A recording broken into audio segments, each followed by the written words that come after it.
bilang begini, saya percaya Alkitab itu firman Allah. Saya percaya firman itu Allah sendiri. Saya percaya firman Allah bisa mengubah hidup saya. Bilang sama kiri kananmu, kamu siap diubah oleh firman Allah. Kita akan tutup. Mari kita buka Alkitab kita. Apa ini? Saya dikasih tab ini. Terima kasih. Oke, kita buka di dalam Lukas pasal yang ke-23. Lukas pasal 23 ayat yang ke-35 sampai dengan ayat yang ke-48. Lukas pasal 23 kesek gitu ya. Ayat 35 sampai dengan ayat yang ke-48. Saya akan bacakan cepat untuk Bapak, Ibu, Saudara-saudari. Silakan menyimak ayat-ayat yang saya bacakan mulai dari ayat 35. Orang banyak berdiri di situ dan melihat semuanya. Pemimpin-pemimpin mengejek dia. Katanya, orang lain yang selamatkan. Biarkan sekarang ia menyelamatkan dirinya sendiri. Jika ia adalah Mesias, orang yang dipilih Allah. Juga prajurit-prajurit mengolok-olok dia. Mereka menunjukkan anggur asam kepadanya dan berkata, jika engkau adalah raja orang Yahudi, selamatkanlah dirimu. Ada juga tertulis di atas kepalanya, inilah raja orang Yahudi. Seorang dari penjahat yang digantung itu menghujat dia, katanya, bukankah engkau adalah Kristus? Selamatkanlah dirimu dan kami. Tetapi yang seorang menegur dia, katanya, tidakkah engkau takut juga? Tidak kepada Allah, sedang engkau menerima hukuman yang sama? Kita memang selayaknya dihukum, sebab kita menerima balasan yang setimpal dengan perbuatan kita.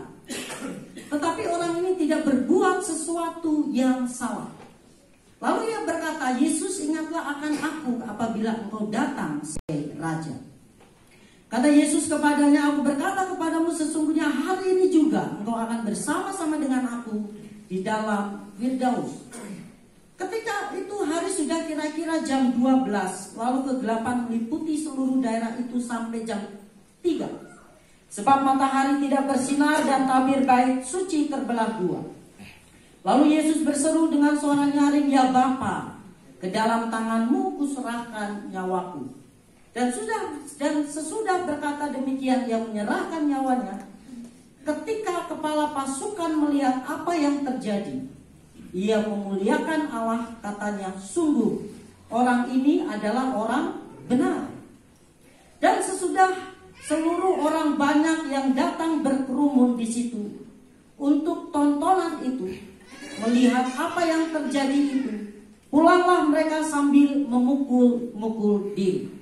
Bapak Ibu yang dikasihi oleh Tuhan dan saudara-saudari, suatu hari saya masuk ke kelas, lalu saya bertanya, bagaimana makna kematian Yesus bagi hidup Anda? Beberapa orang menjawab dengan jawaban yang benar memang. Dia berkata, oh, kematian Yesus itu menebus dosa saya.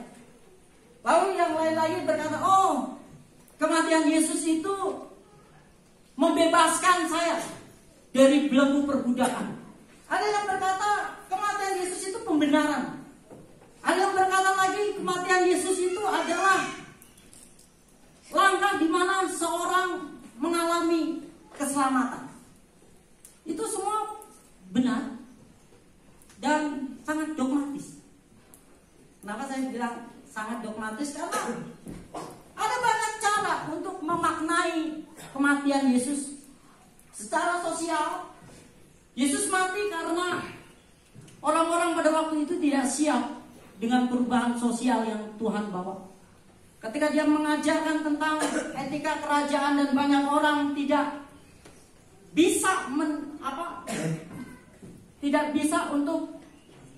tidak sependapat dengan etika kerajaan Allah yang diajarkan oleh Yesus, akhirnya dia memilih untuk membunuh Yesus. Lalu secara hukum ya, ini di luar dari dogmatis.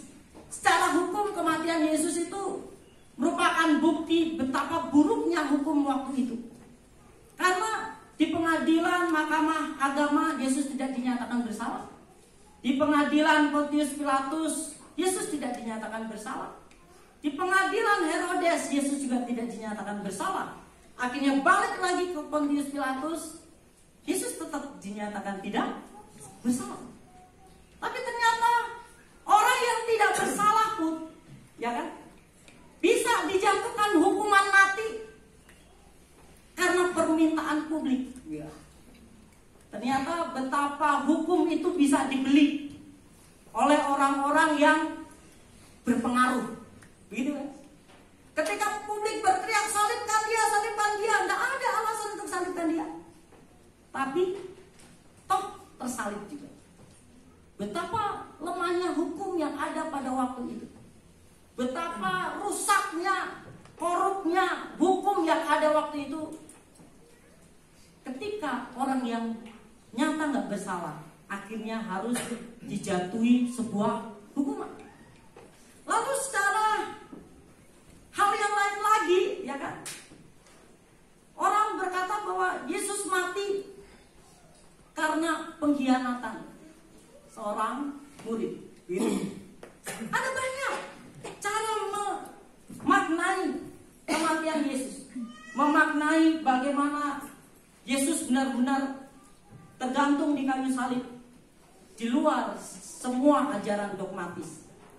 Seorang anak kecil di gereja yang pernah saya temui tahun lalu, suatu ketika saya ketemu sama anak kecil ini, terus bilang gini, wah nanti sebentar lagi Paskah ya, kalian nanti ada acara apa ini nanti? Terus anak kecil itu cerita, oh saya senang sekali dengan Paskah. Kenapa? Biasanya guru-guru buat apa itu namanya lomba cari telur. Habis itu gurunya saya panggil, karena itu gak alkitabiah gitu. Ya kan? Cari telur. Lalu tiba-tiba habis itu dia cerita lagi begini, yang membuat saya senang Paskah itu adalah setiap Paskah papa, mama, semua kakak bisa beribadah bersama.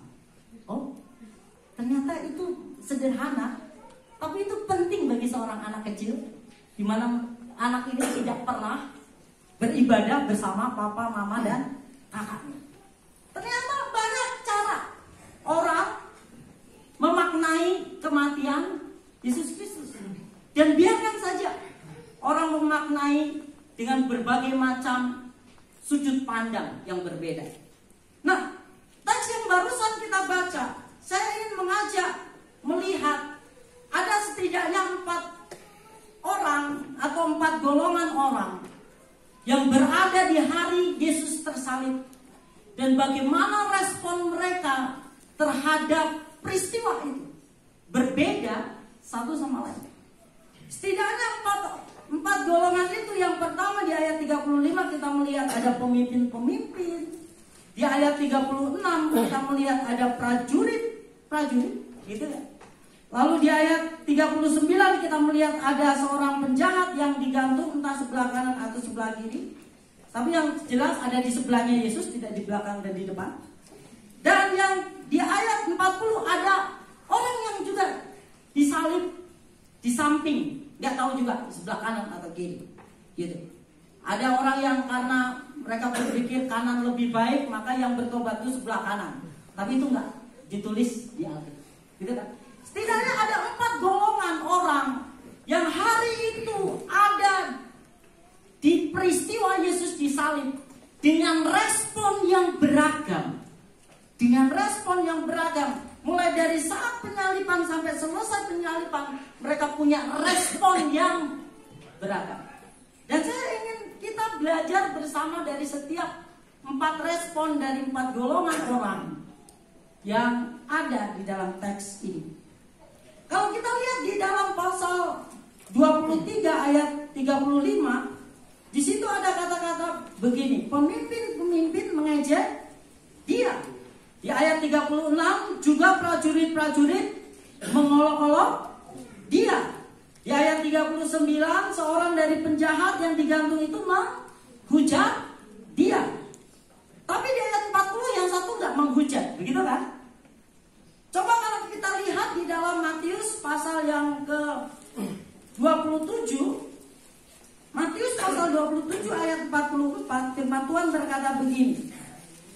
Bahkan penyamun-penyamun yang disalib bersama dengan dia mencela demikian juga. Jadi di situ ada kata penyamun. Berarti ada berapa? Karena yang disalib ada 2, berarti sebenarnya dua-duanya mencela. Betul kan? Lalu kalau kita lihat di dalam Markus pasal 15 ayat yang ke-32b,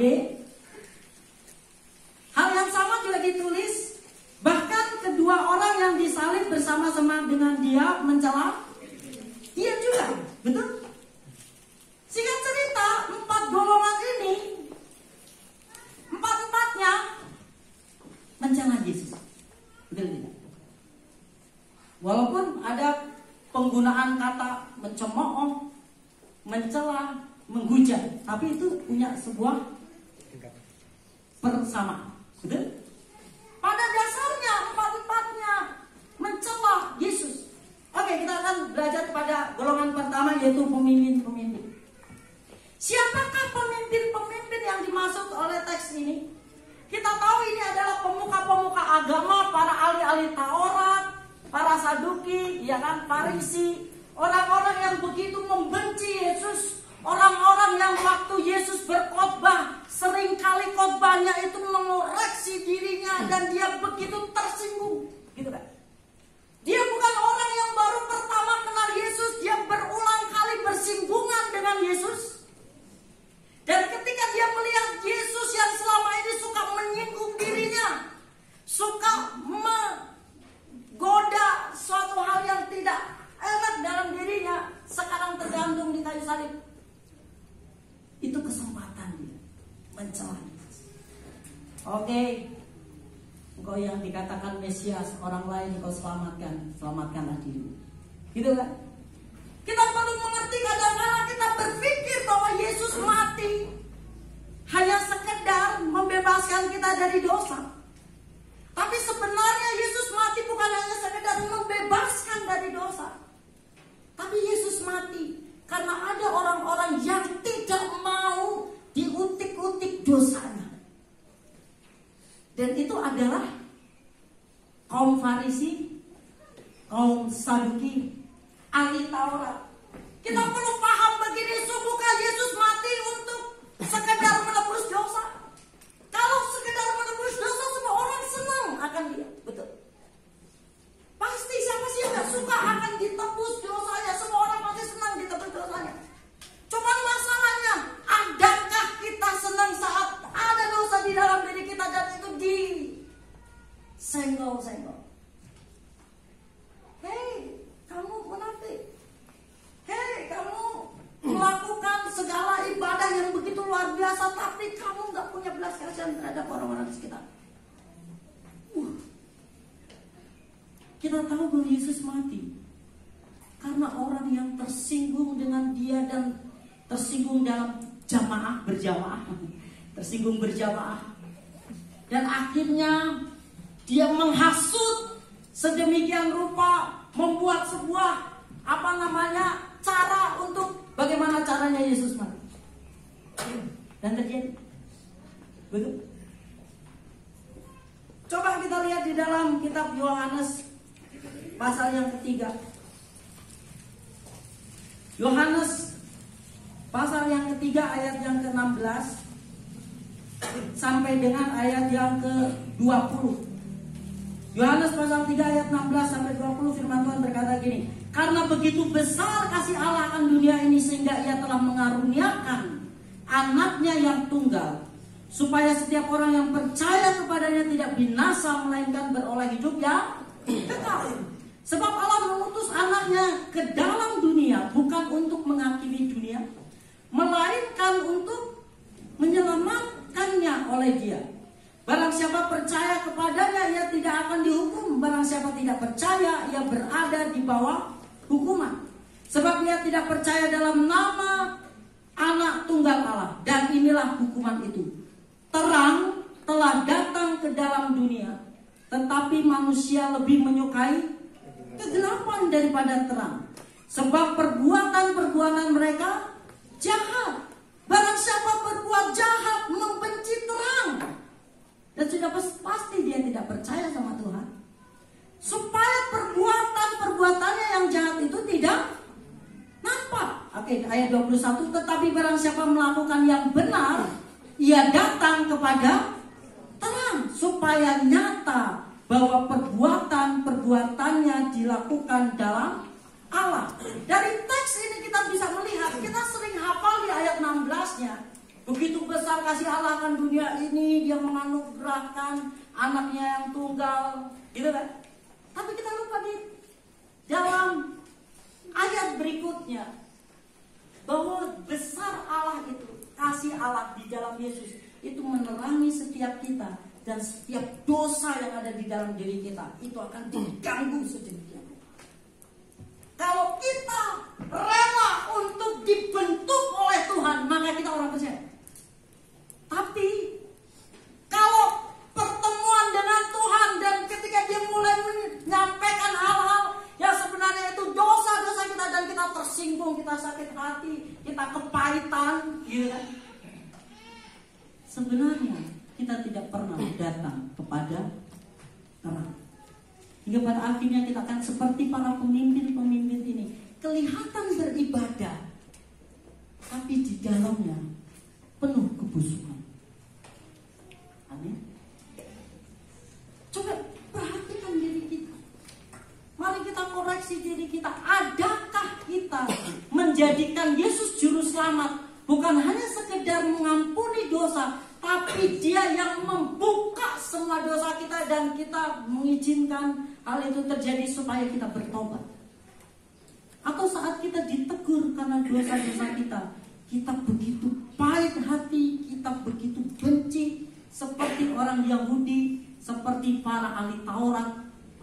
Dan akhirnya saat Yesus tergantung di kayu salib, mereka puas karena tidak ada lagi orang yang akan mengganggu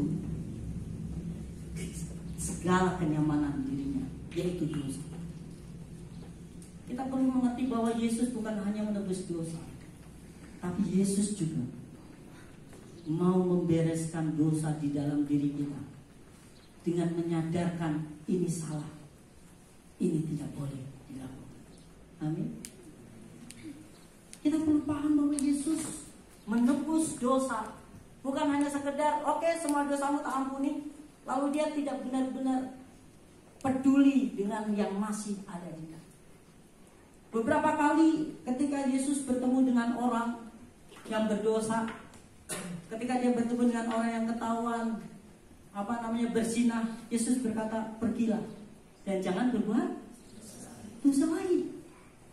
Jangan lupakan hal itu. Ada kasih, tapi ada teguran. Kasih tidak semata-mata menutup segala sesuatu dosa, tetapi juga kadang-kala menerangi kegelapan yang ada di dalam diri kita, supaya kita benar-benar berubah. Itu yang pertama. Orang yang pertama adalah para pemimpin-pemimpin. Orang yang merasa terganggu dengan kehadiran Yesus. Orang yang merasa selama ini mereka selalu diusik oleh Yesus. Dan hari itu dia melihat Yesus tergantung di kayu salib. Puaslah mereka.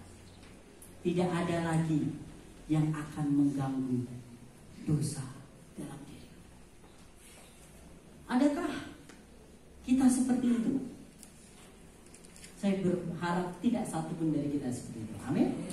Lalu yang kedua adalah kembali ke kitab Lukas di ayat yang ke-36 dan sampai dengan 38. Juga prajurit-prajurit mengolok-olok dia. Mereka menunjukkan anggur asam kepadanya dan berkata, jika engkau adalah raja orang Yahudi, selamatkanlah dirimu. Ada juga tulisan di atas kepalanya, inilah raja orang Yahudi. Kita perlu mengerti begini, bahwa prajurit-prajurit mengolok-olok dia orangnya begitu. Kenapa saya berkata orang begitu? Saya rasa kita tahu bahwa pasukan Romawi itu memang terkenal sangat kejam, terkenal sangat sadis dalam menganiaya orang. Ya. Dan kita perlu mengerti, di situ ada tulisan. Tulisannya adalah inilah raja orang Yahudi. Lalu mereka mengolok dia dengan berkata gini, jika kau adalah raja orang Yahudi, selamatkanlah dirimu. Bagi saya waktu itu adalah seperti hari-hari biasa yang mereka lakukan dalam aktivitas mereka sebagai seorang prajurit Romawi. Menyiksa orang, melakukan sebuah eksekusi kematian, itu bukan suatu hal yang baru bagi orang Yahudi, bagi orang prajurit Romawi. Mereka hanya menjalankan tugas, dan mungkin itu tugas yang sering mereka lakukan di dalam hari-hari mereka. Dan ketika dia mengolok Yesus, pada dasarnya memang dia suka melakukan itu kepada para tahanan lainnya. Dia suka lakukan itu kepada orang-orang yang akan dia eksekusi, orang-orang yang akan dia salibkan. Mungkin itu hal yang biasa untuk seorang prajurit Romawi. Tapi sadarkah kita bahwa ada sebuah yang berubah drastis dalam diri seorang prajurit ini?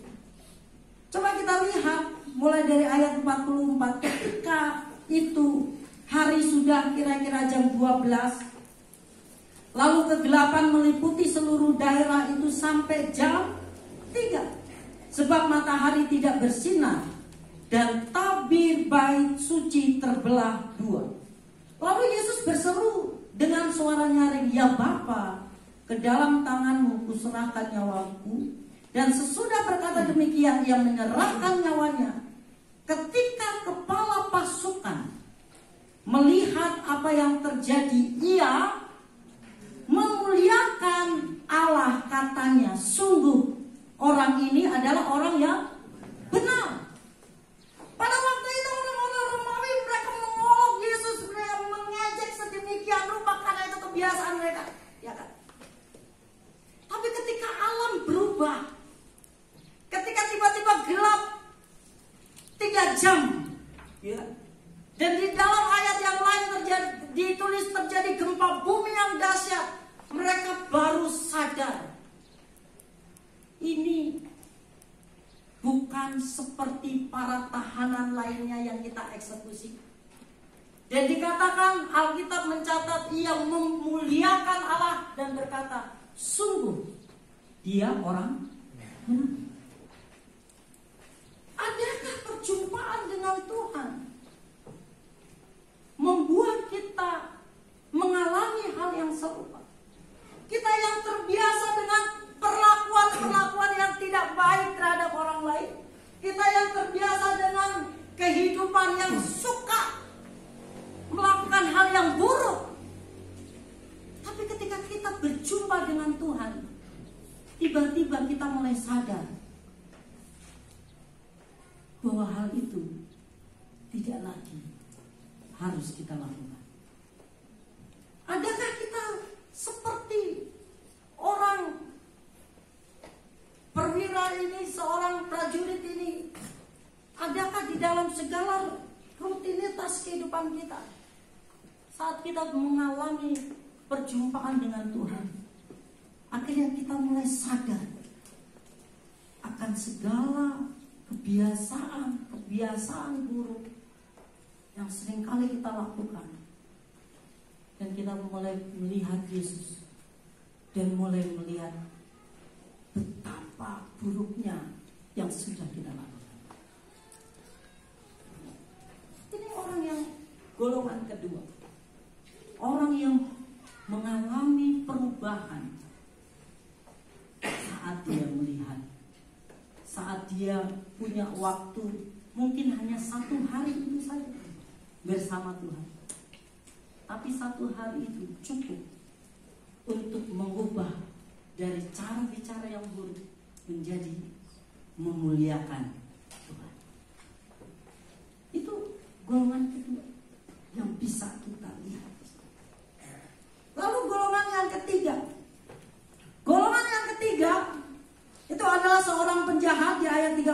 bilang, seorang dari penjahat yang digantung itu menghujat dia, katanya, bukankah engkau adalah Kristus? Selamatkanlah dirimu dan kami. Tetapi yang seorang menegur dia, katanya, tidakkah engkau takut juga kepada Allah, sedangkan engkau menerima hukuman yang sama? Mari kita kembali di ayat yang ke-39. Seorang dari penjahat yang digantung itu menghujat dia, katanya, bukankah engkau adalah Kristus? Saya tanya, saat dia berkata, bukankah engkau adalah Kristus, benar nggak? Betul tidak? Yesus Kristus atau bukan? Oke. Lalu di situ dikatakan begini, selamatkanlah dirimu dan kami. Bukannya kadang-kadang kata-kata ini juga dikatakan oleh orang percaya? Tapi ayat ini berkata begini, seorang penjahat yang digantung itu menghujat. Ada kata menghujat. Dan cara dia menghujat bukan dengan makian, tapi berkata gini, bukankah engkau adalah Kristus? Selamatkanlah dirimu dan kami. Kadang-kadang saya ketemu dengan orang Kristen yang berkata gini, bukankah engkau Tuhan? Engkau berkuasa untuk menyembuhkan. Kalau gitu sekarang sembuhkan aku, muliakanlah namamu. Sama tidak? Sama. Itu sama. Kadang-kadang orang melihat virus corona dan berkata gini, bukankah engkau Allah yang sanggup untuk menghentikan virus ini? Ayo, muliakanlah namamu, hentikan sekarang. Dan tanpa sadar, kita terjebak dalam penghujatan kepada Tuhan. Bukankah engkau adalah Kristus? Bukankah engkau adalah Jehovah Jireh? Bukankah engkau Jehovah Rama? Ayo sembuhkan. Bukankah engkau adalah Allah yang mencukupkan? Ayo sediakan. Sampai kadang-kadang ada orang Kristen yang berkata gini, Tuhan, ingatlah firman-Mu, bela perkaraku. Seolah-olah Tuhan pelupa. Dan kita harus ingatkan Tuhan. Betul? Kita seolah-olah menganggap, terus Tuhan berkata, oh iya, thank you ya, udah diingatkan. Seperti itu kan? Sungguhkah ada yang terjadi di dunia ini yang Allah tidak punya kendali atasnya? Ada orang yang menilai Tuhan itu baik dengan berkata gini, Tuhan muliakanlah namamu atas hidupku, bela perkaraku. Ya kalau nggak dibela perkara, apakah nama Tuhan tidak dipermuliakan? Kadang-kadang kita perlu bertanya dalam diri kita, sopankah, layakkah kita umatnya berseru kepada Tuhan dan berkata, bukankah engkau Allah yang bisa menolong aku? Ayo, bela firman-Mu, biarlah namamu dipermuliakan. Wah, kayaknya gitu kan, kayaknya sedang membela Tuhan. Tapi ayat ini berkata begini, seorang dari penjahat yang digantung itu menghujat dia. Kadang-kadang kita tidak lebih dari penjahat ini. Jika doa-doa kita berteriak, Tuhan, bukankah engkau Jehovah Rafa yang menyembuhkan? Sembuhkan aku dong, biar namamu dimuliakan. Seolah-olah Tuhan dimuliakan kalau menyembuhkan kita. Kalau enggak, seolah-olah namanya tidak begitu dimuliakan. Kadang-kadang kita tidak beda jauh dengan penjahat ini yang seringkali menuntut Tuhan mengikuti kehendak kita daripada kita belajar memahami rencana Tuhan yang besar. Amin. Seringkali kita di dalam doa-doa kita terjebak nih, ayo ingatkan Tuhan atas firman-Nya. Oh ya, Tuhan sudah setua itukah sampai dia lupa? Tuhan kita tidak pernah lalai, Dia juga tidak pernah lupa menolong. Amin. Dan yang lebih lagi, kadang-kadang kita nggak sadar. Perhatikan di ayat 40. Saat seseorang menegur orang ini, tidakkah engkau takut juga tidak kepada Allah, sedangkan engkau menerima hukuman yang sama? Orang yang menghujat Tuhan ini, dia tidak sadar dia mengalami problem karena dia memang layak menerima hukuman ini. Lalu dia berteriak dengan tidak sopan dengan berkata, Tuhan, ayo, bukankah engkau Kristus? Selamatkanlah dirimu. Belalah namamu yang besar itu. Belalah dirimu dan juga bela aku. Ada orang-orang yang mengalami suatu problem yang begitu berat. Bukan karena Tuhan jahat sama mereka, tapi karena kesalahannya. Betul itu. Kalau kita mengalami problem karena sebuah kesalahan kita, bertobatlah dan minta Tuhan menguatkan kita menjalani konsekuensi yang harus kita. Amin. Tidak harus semuanya harus hilang. Enggak. Justru itu tidak bertanggung jawab dengan hidup yang Tuhan berikan kepada kita.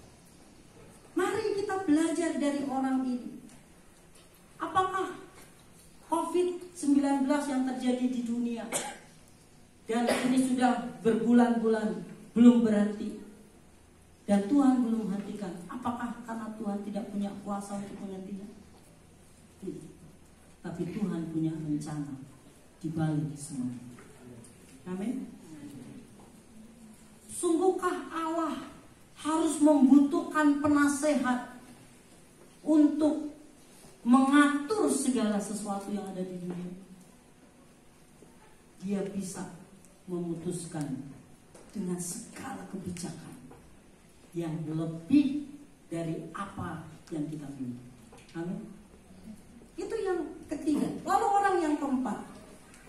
Orang yang keempat adalah orang yang dikatakan di dalam Matius tadi dan di Markus, sebenarnya awalnya juga menghujat Tuhan. Di dalam Matius dan Markus tadi sudah kita baca bahwa orang yang keempat ini pun juga menghujat Tuhan. Tetapi di teks ini dia mengalami sebuah perubahan. Ada seorang pengkhotbah yang berkata bahwa orang ini berubah karena dia sudah lama mendengar Yesus. Entah dia di dalam penjara, entah sebelum dia di penjara. Tapi saya melihat suatu hal yang berbeda seperti ini. Saya akan gambarkan seperti ini. Perjalanan dari Yerusalem ke Golgota itu beberapa kilometer. Perjalanan dari Yerusalem ke Golgota. Coba bayangin ketika ada 3 orang berjalan mau disalib ya kan. Dan dari 3 orang ini, yang satu udah dihajar, ya kan, dia dicambuk, disesah 39 kali. Keadaannya seperti apa? Hancur kan? Yang 2 tidak mengalami hal yang sama seperti yang dialami Yesus, betul? Lalu di dalam perjalanan itu, kira-kira nih, kalau kita ada di situ, kita adalah salah satu penjahat. Lalu kita melihat orang yang mau disalib bersama dengan kita, udah dihajar duluan. Yang ada di otak kita biasanya kita akan mikir apa? Ini orang jahat banget ya. Udah mau disalib, dia dihajar sedemikian rupa, gitu kan? Terus sekarang dia berjalan. Waktu dia berjalan, orang-orang di sisi kanannya mengolok-olok dia dengan banyak sekali olokan. Bukankah engkau adalah Mesias? Bahkan ada suatu teks yang juga berkata ada yang sampai memukul dia, lalu bertanya, ayo tebak siapa yang pukul? Gitu. Lalu habis itu ada perempuan-perempuan yang di jalan menangisi Yesus. Dia sangat sedih melihat Yesus dalam perjalanan itu. Lalu Yesus sempat berhenti, lalu memberikan penghiburan pada perempuan-perempuan yang ada di jalan menuju ke Golgota. Lalu kita pasti juga temukan banyak orang. Kenapa dikatakan banyak orang? Karena di ayat 35 dikatakan begini, orang banyak berdiri di situ, berarti ada banyak orang. Ada beragam orang di sana dan mereka pasti menceritakan tentang Yesus. Di dalam perjalanan itu dan dia mendengar sebuah cerita tentang Yesus. Saya lihat begini, ini dalam sebuah imajinasi. Orang itu akhirnya ngeh, oh ini Mesias toh. Oh dia pernah menyembuhkan toh. Oh dia pernah melakukan mujizat. Oh dia orang yang dikatakan pemimpin agama. Lalu di dalam perjalanan itu, ya kan, orang mencaci maki sedemikian rupa. Kira-kira orang ini lihat dalam setiap cercaan, kira-kira lihat, dengar nggak? Dengar. Saya rasa begini.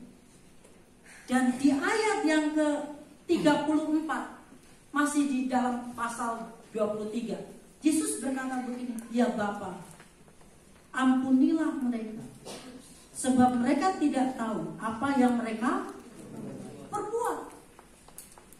Lalu saya bayangin begini, ini orang yang awalnya dikatakan mencemooh Yesus, lalu dia dengar kalimat ini, dia langsung mikir, ini gak mungkin orang jahat. Orang jahat itu diejek, dihina, gak mungkin dia akan membalas dengan hal yang baik, gitu? Gak usah, gitu deh. Kita aja yang kadang-kala merasa diri baik, ya kan? Kalau kita mengalami ejekan dan sebagainya, rasanya gergetan, bener. Pengen balas, gitu tuh. Padahal itu boleh nggak?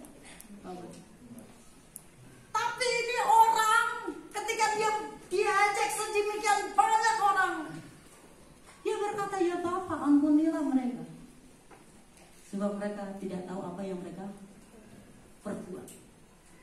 Dari situ saya melihat orang ini berubah, berhenti mencemooh Yesus gara-gara dia menemukan pribadi yang benar-benar menjadi contoh buat dirinya. Suatu hal yang menarik perjumpaan dia dengan Yesus.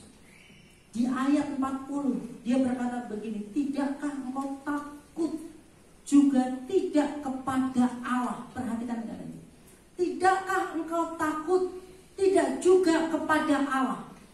Ini penjahat yang mau dikasih hukuman mati. Berarti ini bukan hanya sekedar penjahat yang biasa-biasa, betul tidak? Pasti ada kejahatan yang besar yang setara untuk hukuman mati. Tapi hari itu dia berbicara tentang takut akan Allah.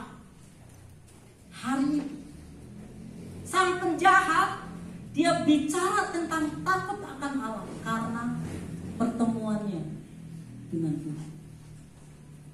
Di situ dia berkata, tidakkah engkau takut juga tidak kepada Allah, sedangkan engkau menerima hukuman yang sama? Ayat 41, kita memang selayaknya dihukum. Dia sadar akan diri. Biasanya itu orang kalau buat salah lalu terjadi suatu hal yang buruk dalam dirinya, dia sulit sadar. Ketika tidak sadar, Tuhan, kenapa Tuhan jahat ya sama saya? Tuhan, kenapa hal ini terjadi dalam hidup saya? Padahal itu kesalahan dia, gitu ya. Orang ini enggak. Ketika dia harus berjalan untuk dihukum mati dan dia lihat Yesus, dia sadar, oh, aku ini orang yang layak dihukum. Ketika dia menemukan pembanding antara dirinya dan Yesus, dia melihat begitu jauh kualitas hidup yang dia miliki sampai dia berkata, aku layak, kita layak dihukum. Sebab kita menerima balasan yang setimpal dengan perbuatan kita. Bukankah orang ini sedang menunjukkan pertobatannya?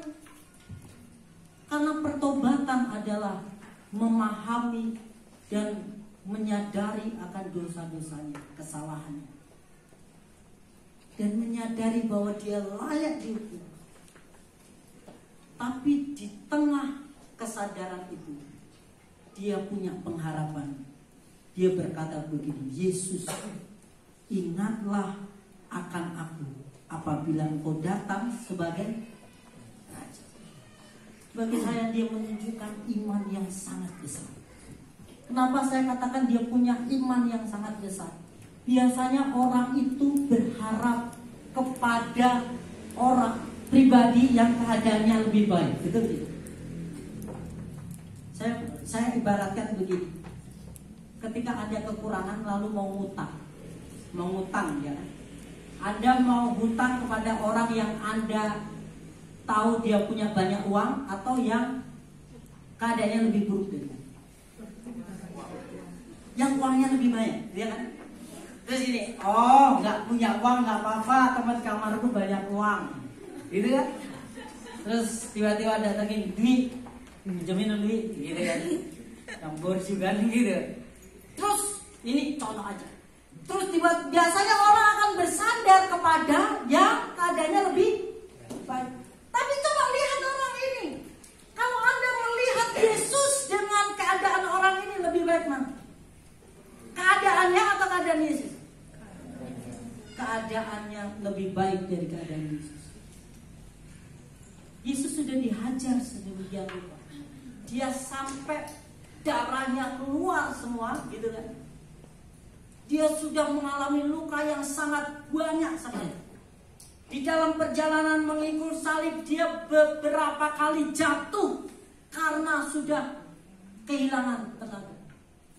Tapi dalam kondisi seperti itu, di mana bukan kondisi terbaik yang Yesus miliki, dia bisa berharap dan berkata, Tuhan, jika engkau datang sebagai Raja, ingatlah akan.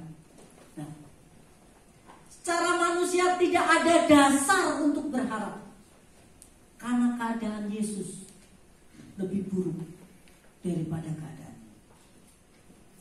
Tapi dia punya iman yang besar, walaupun masih seperti menduga-duga, karena dia berkata begini, Yesus ingatlah akan aku apabila, gitu kan? Seolah-olah masih menduga-duga. Apabila engkau datang sebagai Raja. Dari sini kita bisa melihat betapa orang ini bisa beriman di tengah kondisi yang tidak mungkin orang beriman. Nah, Yesus dalam keadaan terburuk karena dia sedang menanti kematiannya. Tapi di situ dia bisa menaruh pengharapan kepada Yesus. Dari 4 golongan yang kita sudah belajar sore hari ini, kita bisa melihat 4-empatnya semuanya pengejek, betul. Tapi ada yang berubah, tapi ada yang puas dengan kematian Yesus, dan ada yang tidak tahu apakah dia setelah mempermuliakan Tuhan dia berubah atau tidak. Tapi dari keempat itu satu yang benar-benar menikmati, yaitu orang taat, betul. Yang berharap saat tidak ada alasan untuk berharap, yang dia mengalami keubah dari seorang pencemooh jadi orang yang sadar akan dirinya, yang begitu penuh dosa, layak dihukum, dan banyak. Dia mengalami keubah dalam hidup. Bagaimana dengan kita saat ini? Saat kita ada pada waktu itu, akankah kita seperti para pemimpin Adam? Adakah kita akan seperti prajurit-prajurit? Akankah kita seperti salah satu yang menghujat Yesus, yang hanya menuntut, Atau adakah kita seperti satu orang yang akhirnya menyadari perjumpaan dengan Tuhan biarlah mengubah hidup. Amin. Yesus sudah mati bagi kita. Tapi ingat, Yesus mati menebus dosa memang iya, tapi bukan untuk kita menikmati dosa. Amin. Yesus membuat sebuah tantangan terhadap orang-orang ahli Taurat, Farisi, yang begitu mengusik dirinya, dan mereka tidak mau terusik. Akhirnya dia salibkan Yesus. Yesus mengusik orang prajurit-prajurit dengan kondisi alam yang terjadi saat itu. Akhirnya mereka yang terbiasa melakukan sebuah penganiayaan, hari itu mereka mempermuliakan Tuhan dengan berkata, sungguh dia orang yang benar. Yesus mengusik salah satu penjahat yang di sebelahnya, dan orang itu merasa punya kesempatan untuk memanfaatkan Yesus untuk dia selamat. Tapi ada juga yang terusik dengan Yesus, membuat dia sadar akan dirinya, betapa dirinya penuh dengan dosa, betapa dirinya layak dihukum, dan dia melihat ada pengharapan di dalam. Saya undang pemain musik maju ke depan.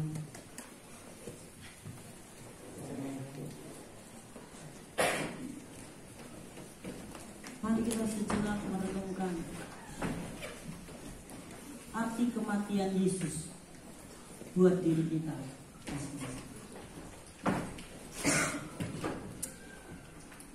Adakah dia begitu berarti bagi kita, mengubahkan cara hidup kita, dan kita benar-benar mengikuti jalan. Oleh karena